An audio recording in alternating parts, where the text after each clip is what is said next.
आज हम पढ़ेंगे वे डज फोटोसिंथेसिस टेक प्लेस। हमारा दूसरा वीडियो है इस चैप्टर का। और इससे पहले हमने इसका इंट्रोडक्शन कर रखा है।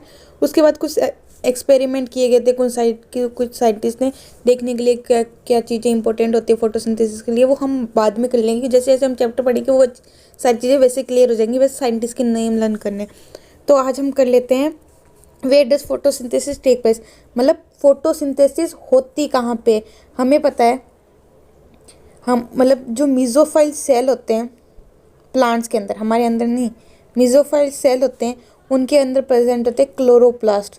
अब इन्होंने बोला है, एक क्वेश्चन है इसके अंदर राइज किया हुआ कि जो क्लोरोप्लास्ट है वो मीजोफाइल सेल में वॉल पे ही क्यों अरेंज होते हैं। क्योंकि हमें पता है प्लांट सेल में 90% स्पेस कौन ऑक्यूपाई करता है, वैक्यूल। अब जो स्पेस बचता है वहाँ पे क्या होते हैं, ऐसे क्लोरोप्लास्ट प्रेजेंट होते हैं। और ये हमारे पास क्लोरोप्लास्ट का स्ट्रक्चर दिया होता है। अगर ऐसे सिंगल यूनिट प्रेजेंट हो तो उसको बोलते हैं थैलाकोइड। अगर ऐसे बहुत सारे यूनिट्स प्रेजेंट हो उसको बोलते हैं ग्रेना। और एक ग्रेना दूसरे ग्रेना से अटैच होता है उसको बोलते हैं स्ट्रोमल लेमिला, है ना। इसके अंदर एक आउटर मेम्ब्रेन होती है, एक इनर मेम्ब्रेन। इसके अंदर जो फ्लूइड होता है उसको बोलते हैं स्ट्रोमा। और इसके अंदर बहुत सारे लिपिड ड्रॉपलेट्स वगैरह प्रेजेंट होते हैं। अब हम इनको लाइन बाय लाइन लर्न कर लेते हैं। वैसे मैंने आपको लगभग चीज़ें बताई दी है, जो बचेगी वो मैं बता दूंगी। You would of course answer in the green leaf you may add, मतलब आपसे क्वेश्चन पूछा है कि कहाँ फोटोसिंथेसिस अकर होती है, लीफ के अंदर। क्योंकि हमें पता है जो ग्रीन पार्ट होता है प्लांट उधर फोटोसिंथेसिस अकर होती है। क्या ग्रीन पार्ट में ही होती है सिर्फ लीफ के? नहीं, स्टेम भी ग्रीन होती है किसी किसी प्लांट के, जो छोटे प्लांट होते हैं उनके अंदर भी फोटोसिंथेसिस हो सकती है, पर मेजरली लीफ के अंदर ही होती है।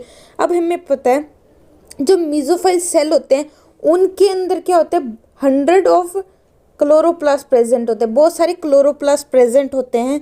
और ये क्लोरोप्लास्ट उनकी वॉल के ऊपर अरेंज होते हैं। अब इन्होंने बोला है वॉल के अरेंज क्यों होते हैं, क्योंकि अंदर वैक्यूल के अंदर 90% स्पेस कौन ऑक्यूपाई करता है, वैक्यूल, जिसकी वजह से ये वॉल पे अरेंज होता है। अब इन्होंने क्वेश्चन पूछा है जो मीजोफाइल सेल होंगे वो पैरेलली अरेंज होंगे तो उनके ज़्यादा फोटोसिंथेसिस अकर होगी, या फिर वो परपेंडिकुलर होंगे। इसका आंसर है पैरेलल, क्योंकि पैरेलल में चीज़ें ऐसी होगी, पैरेलल में चीज़ें ऐसी अरेंज होंगी और उसके ऊपर लाइट ऐसे डायरेक्टली आके गिर पाएगी, ठीक है।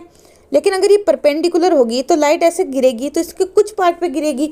लेकिन जब पैरेलल है तो कितना स्पेस ऑक्यूपाई कर रहा है, बहुत सारे स्पेस ऑक्यूपाई कर रहा है, इसलिए पैरेलल में ज़्यादा होगी, ठीक है। और क्यों होंगी, क्योंकि लाइट सबसे ज़्यादा पैरेलल में गिरेगी, ठीक है।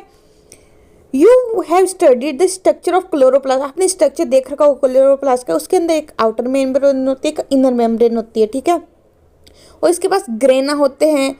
जो ग्रेना होते हैं स्ट्रोमल लेमिलाई होता है और स्ट्रोमल फ्लूइड होता है। मतलब जो क्लोरोप्लास्ट के मेन जो 3 चीज़ें प्रेजेंट होती है वो होते हैं ग्रेना को, क्या क्या होता है, ग्रेना स्ट्रोमल लेमिला और फ्लूइड। ग्रेना क्या होता है, इस तरह के थैलाकोइड जब मल्टीपल टाइम प्रेजेंट होते हैं उसको बोलते हैं ग्रेना। और इसके हम आगे पढ़ेंगे फोटो सिस्टम 2, फोटो सिस्टम 1, तब हमें ज़्यादा पता चल जाएगा इनके अंदर क्या वर्क होता है। और 2 ग्रेना के बीच के कनेक्शन को क्या बोलते हैं, स्ट्रोमल लेमिनाई। क्या बोलते हैं, स्ट्रोमल लेमिनाई, ठीक है, लेमिला, सॉरी, है ना। और इनके अंदर एक फ्लूइड लाइक स्ट्रक्चर प्रेजेंट होता है, फ्लूइड प्रेजेंट होता है, उसको बोलते हैं स्ट्रोमा, ठीक है। There is a clear division of labour within chloroplast. Chloroplast के अंदर बहुत सारी डिविजन्स होती है।